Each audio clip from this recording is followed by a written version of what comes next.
Hey, everyone, and welcome to this episode of the Legends of Sport podcast. I'm your host, Andy Bernstein. Continuing our series of interviews from the recent Naismith Basketball Hall of Fame enshrinement festivities, we have one of the newest enshrinees for you on this episode, the legendary Sue Bird. A 21-year veteran of the WNBA, Sue played her entire career for the Seattle Storm. In fact, I recently attended her statue unveiling outside the Storm's home arena. Sue is the first WNBA player to be honored with a statue. Sue and I go way back, and I do mean way back. In fact, I photographed her at just 11 years old, playing for her Syosset, New York AAU team. She was a dynamo then, which continued into her college career at UConn, winning 2 national championships, then on to the WNBA, where she won 4 rings. She is one of the WNBA's top 25 players of all time. Sue won a historic 5 Olympic gold medals representing Team USA. Last time we spoke to Sue was in 2020, during the depths of COVID, when she was contemplating retirement.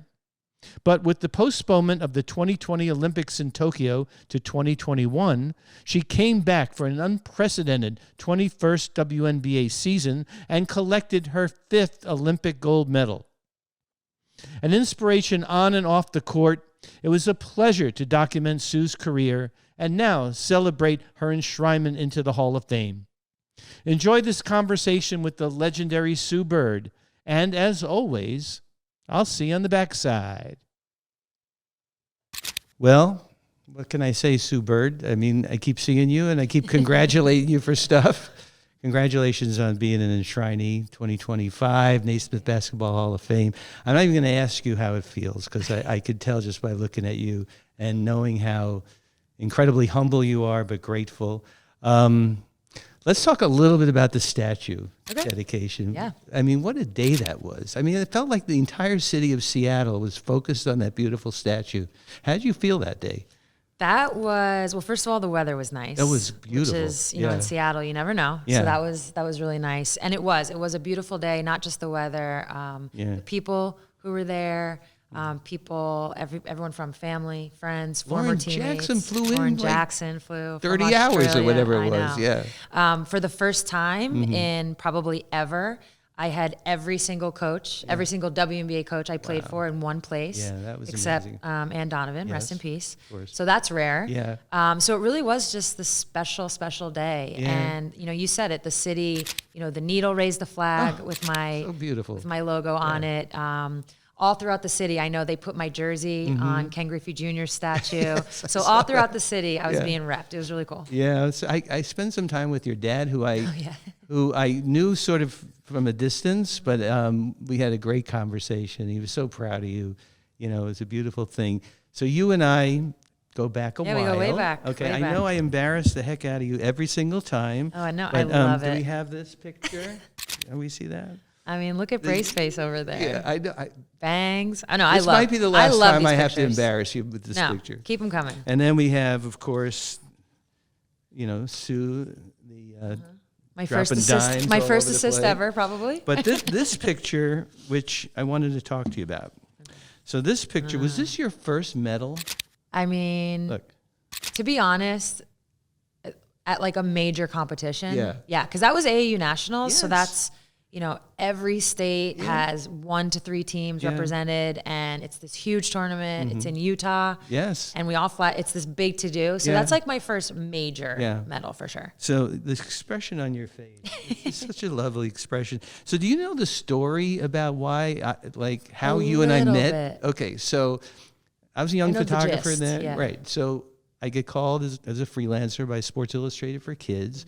They say this is AAU tournament going on, girls 12 and under, I think, and go out to Salt Lake City, meet this writer, and then spend a day watching all the teams practice and play, and then find a team that you guys agree on, you think that's going to win the championship, approach the coach, and then embed yourself with the team, right? So I forgot who the writer was, but as soon as we saw you play, And you know, not the tallest one on the court. I mean, I was the shortest kid at, my age. I was 4'10" in the 7th grade.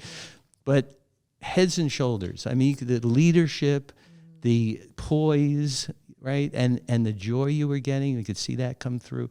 And then, of course, fast forward through your amazing career on the court. I mean, looking back now, when you're at the podium, being enshrined into the Naismith Basketball Hall of Fame, will all that come back to you? Yeah, absolutely. I mean, it's really funny the way you're describing that tournament, because I don't reference that tournament specifically in my speech, but I do reference the Liberty Bells, and I do make note of being so small. Yes. My dad called me Peanut as part of my speech. You're going to hear this twice. My dad called me Peanut ever since that tournament, because that was the first time, like I said, it's national. Yes. So now all of a sudden you're surrounded by like, 6th graders who are 6'5". I'm like, what is this? And I was probably like, who knows? 5'2" and some change. And it really shaped my game. Yes. Because I wasn't gonna, dominate anybody physically. Right. So yes, getting enshrined this weekend, a lot comes rushing back. Yeah. You think about the early moments. At the same time, that little girl that's in that picture. Yeah. There was no WNBA. No. There was no professional league to dream of. Yeah. You kind of thought about going to college, and that was on TV from time to time. You knew about the Olympics. Yeah. But, every 4 years it felt, only 12 people make an Olympic team. So that feels completely out of reach. Yeah, and you only did it 5 times. Yeah, so just a couple. Leave that out. Yeah. But that little girl, I don't think she would have imagined her older self sitting here. Yeah, amazing. It's crazy. So I watched your documentary a couple of times. I loved it. Thank you. And the beginning of the documentary, I went back over and over again. You say, before you run out for your last game, you say, what is retirement going to feel like? Or is this what retirement feels like, right? So you've been retired for a little while. What does retirement feel like? Well, everybody jokes that it's because I have like 8 jobs. They're like, have you actually really retired? Do you even know what that is? Right. No, retirement, it has been great. I would say it's the classic 2 steps forward, 1 step back, because it's hard. Yeah, it's really hard leaving a career. It's hard leaving something you've been doing. Yes, ma'am. Since even before that picture you took. Yeah. So that's been challenging at times, but I think the further I get from my playing days, the more settled I get into this new life. I guess I have a mic in front of my face a lot. I know, since I have 2 podcasts. I know, and you're so natural at it. It's so great. Thank you. So I was at the game where after the statue, and they dedicated the game to you. And I was watching you watch the game, and sometimes you're like really, like you had your elbows on and you're like really watching, and then you're talking, but you were like into the game. Yeah. And I go to games, I go with my wife, I go, friends, kids, whatever. And I don't wish like I'm still there on the baseline, but I'm thinking like, how would I get that shot? Yeah, old habits. You know what I'm saying? Yeah. Do you do that? Or? Absolutely. Yeah. I still watch the game when I am watching, which is a great point. Well, I do get distracted. A lot of people. Or also I'll be like looking at the Jumbotron, like, what are they doing for this timeout? But I watch it the same exact way as I did when I was playing. I think that is probably going to be there forever. Forever. I'm like wondering what play they're running. Are they going to exploit this mismatch? Oh, did you see that pass? That kind of a thing. Yeah. Well, Sue, of course, to be a Hall of Famer, you have to be excellent and be great and an icon off the field or off the court. You do so much away from the game and it was involved in your game, of course, but gave back so much, and you're still giving back even more. I mean, what aspect of that is so important to you to be recognized by the Hall of Fame? So I think it again goes back to being a young kid who didn't have a professional league to look forward to playing in, and you kind of understand what it means when other people, blaze trails or other people set things up for you. And then when you're able to, be the beneficiary of that, it's only right, right, to pay it forward. It's only right to keep it going. And so I feel really passionate about that. I think the life of a woman's professional athlete and then a woman's basketball player, it hasn't been easy. It's been a lot of like, look at us, like we promise this is good, come check it out. So it hasn't always been easy. And I think in that experience, it also, I just gained confidence in my voice, gained confidence in pointing out the things that I was seeing that maybe weren't fair all the time.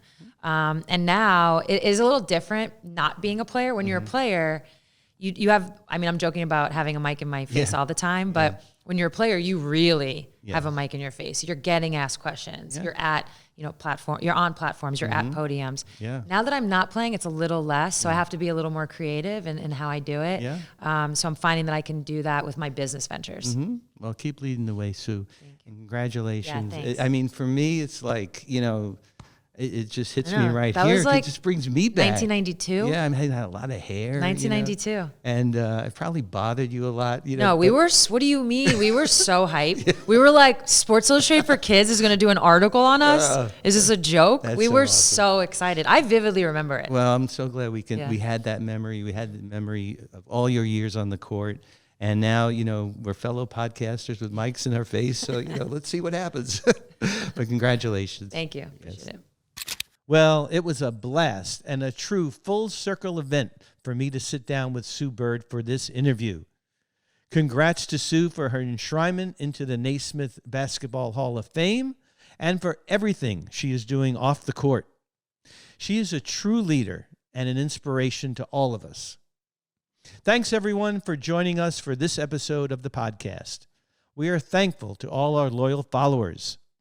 Please tell all your friends to subscribe to our YouTube channel, Legends of Sport, and our Instagram at Legends of Sport, and my photography can be found on Instagram at ADB Photo Inc. Thanks as always to our producer Carlin Barker and our editors Sean Gosser and Addison Shao. Folks, please check out the discount link in our social media to our friends at Mugsy. We absolutely love their clothes.